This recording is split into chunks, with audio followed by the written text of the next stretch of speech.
Ya el clima se ha suavizado, permitiendo a la población abandonar las cuevas y salir al aire libre.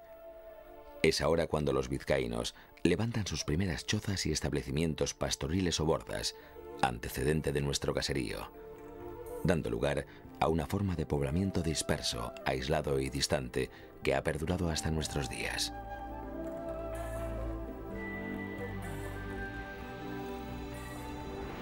Toda nuestra área geográfica, el área vasca, estaba a la sazón poblada por 4 grupos o tribus que, si bien aparecen primero bajo nombres diferentes, vascones, bárdulos, caristios y autrigones, se fundirán hacia el siglo V de nuestra era en la común denominación de vascos, traducción del nombre de euskaldunak, los que hablan euskera, que en contraposición al de erdaldunak, los que hablan otro idioma, han utilizado siempre los vascos a la hora de definirse a sí mismos en su lengua.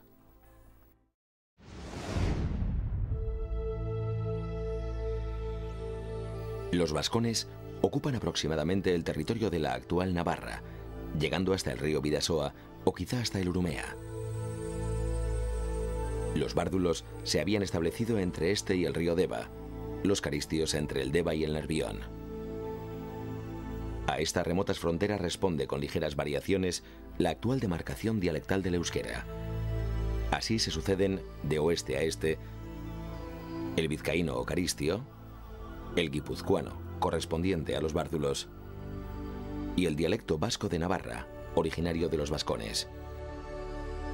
Todavía en nuestros días, el vizcaíno, rebasando los actuales límites de Vizcaya y Guipúzcoa, alcanza la cuenca alta del Deva, y el vizcaíno fue también el dialecto que al parecer se habló en Álava y sigue hablándose todavía hoy en el municipio alavés de Aramayona.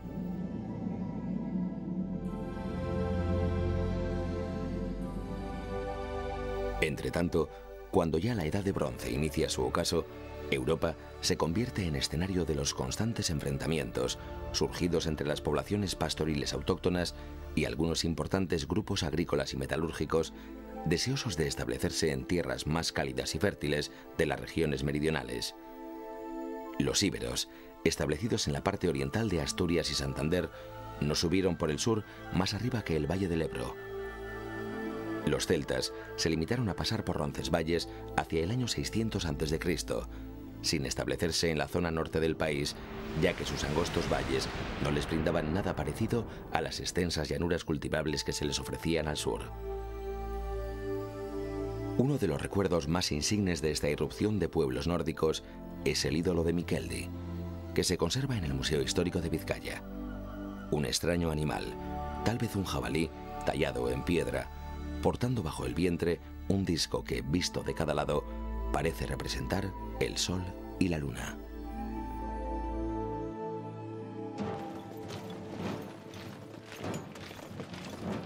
El siguiente pueblo que ha de venir a visitarnos será ya el de los romanos, que llegan al filo del cambio de era, en los 2 siglos anteriores y posteriores al nacimiento de Cristo.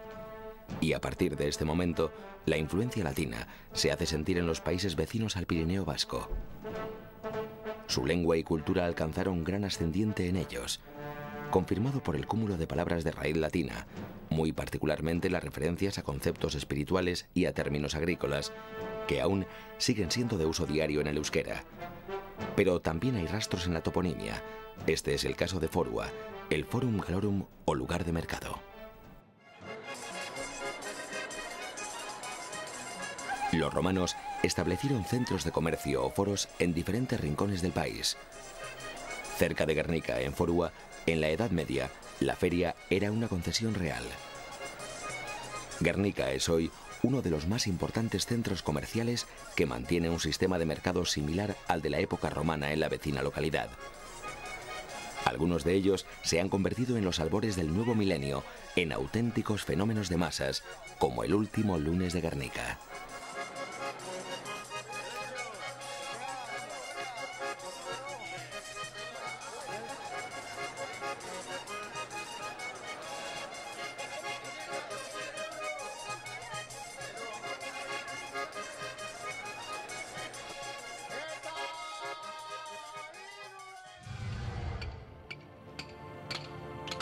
Los romanos también explotaron algunas canteras como las de Ereño, de donde se extraía mármol rojo similar al de Carrara, en Italia.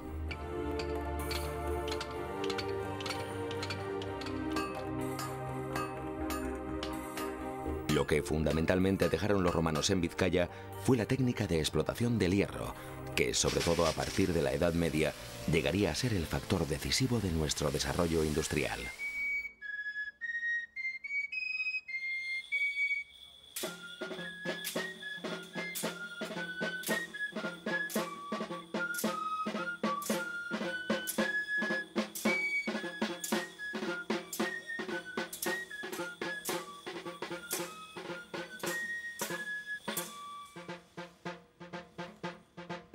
Muy distinto sería el recibimiento que los vascos dispensaron a la siguiente visita, que fue la de los visigodos. Los pueblos germánicos no fueron aceptados por los vascones. Tras su entrada en Hispania en el año 418, las crónicas de los reyes visigodos fueron repitiendo durante casi 300 años, con una obstinación que la realidad se encargaba de desmentir a cada paso, el estribillo "Perdomuit feroces vascones", dominó a los feroces vascos.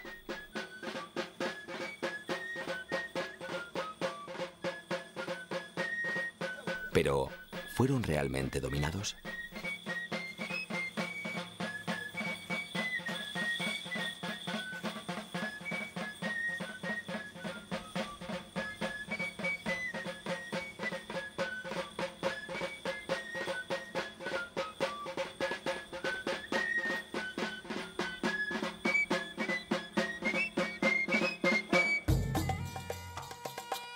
La llegada de los árabes modificó la situación, al menos en lo que a la futura Vizcaya se refiere.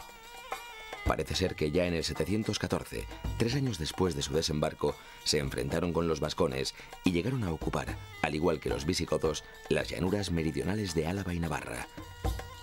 Pero la tenaz resistencia ofrecida por los antiguos bárdulos, caristios y autrigones les obligó a retroceder, de modo que la línea del frente quedará estabilizada más al sur incluso que antes.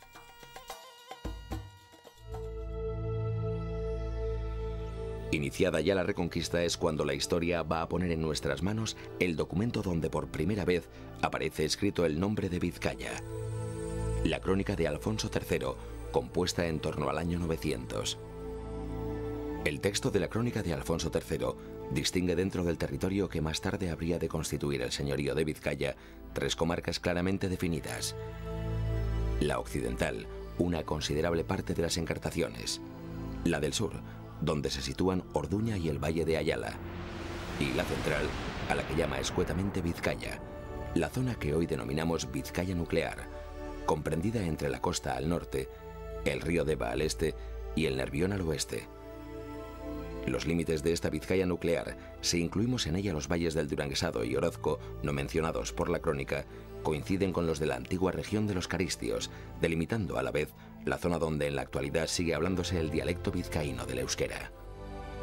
Sobre este núcleo original, integrado por las demarcaciones de Uribe, Busturia, Marquina, Zornotza, Bedia y Arratia, se asentó el condado de Vizcaya y después el señorío, al que a partir del siglo IX se le fueron incorporando el Duranguesado, Balmaseda y Orduña, hasta alcanzar ya en el siglo XIII toda la demarcación actual de Vizcaya. Como explicación legendaria de sus orígenes, se forjó en el siglo XIV uno de los mitos que van a adquirir el carácter de dogmas intocables, íntimamente ligados a la dignidad del señorío y a la defensa de sus instituciones e intereses.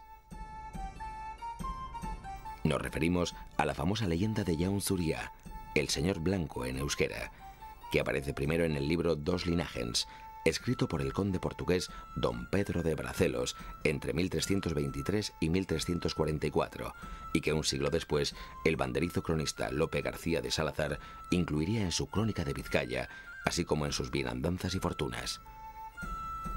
Según esta leyenda, los vizcaínos, amenazados por los ejércitos astur-leoneses que vienen a la conquista de su territorio, ven que de pronto les llueve del cielo una ayuda providencial. Acaba de desembarcar en las costas de Vizcaya un hermano del rey de Inglaterra, llamado From, el cual se ofrece a capitanearles en la lucha si luego le aceptan por señor.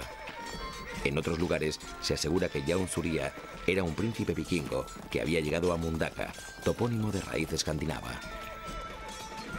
Cerrado el trato, los vizcaínos, al mando del que ya es su primer señor, Jaun Zuría, derrotan a los invasores en la batalla de Padura, lugar que por la cantidad de sangre vertida en sus peñascos, en adelante se llamará Arrigorriaga, lugar de las piedras rojas en euskera. Lo cierto es que además de la leyenda, y salvo una referencia al conde Momo, la primera referencia fiable se remonta al año 1040, en que aparece Eneco López Vizcayensis Comes, Íñigo López, conde de Vizcaya, considerado hoy con suficiente rigor documental como el primer señor de Vizcaya.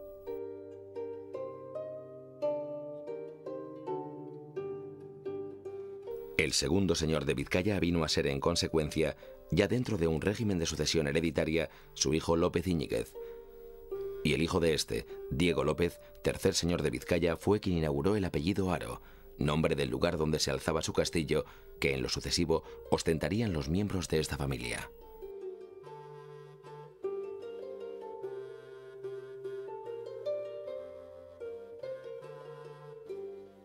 Los Haro mantuvieron el título de generación en generación, haciendo que se sucedieran como señores de Vizcaya nada menos que 12 miembros de la familia, hasta que en 1379 el señorío se vinculó definitivamente a la corona de Castilla en la persona del rey don Juan I. A partir de este momento, el título de señor de Vizcaya recaerá en el rey castellano, pero sin que este hecho signifique en algún modo la incorporación del territorio vizcaíno a Castilla, ni la identificación de ambas jurisdicciones, real y señorial, que si bien confluyen en el mismo titular, los vizcaínos saben distinguir celosamente.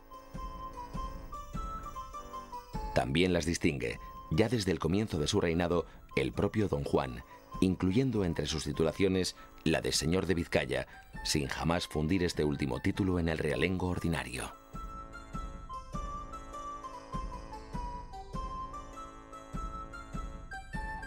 Cuando en el mismo documento se afirma que los vizcaínos son homes a sus voluntades, que quieren ser muy libres y muy tratados, la expresión los vizcaínos se refiere a una comunidad institucionalmente desarrollada y organizada, puesto que los territorios que se fueron fusionando hasta constituir en el siglo XIII la unidad del señorío no entraron de manera indiferenciada en el concierto común, sino que cada territorio tenía en efecto su propia organización interna y se regía por unas juntas que para las encartaciones se reunían en Avellaneda, para el duranguesado en Gerediaga y para el primitivo señorío en diversos lugares hasta terminar reuniéndose bajo el roble de Guernica.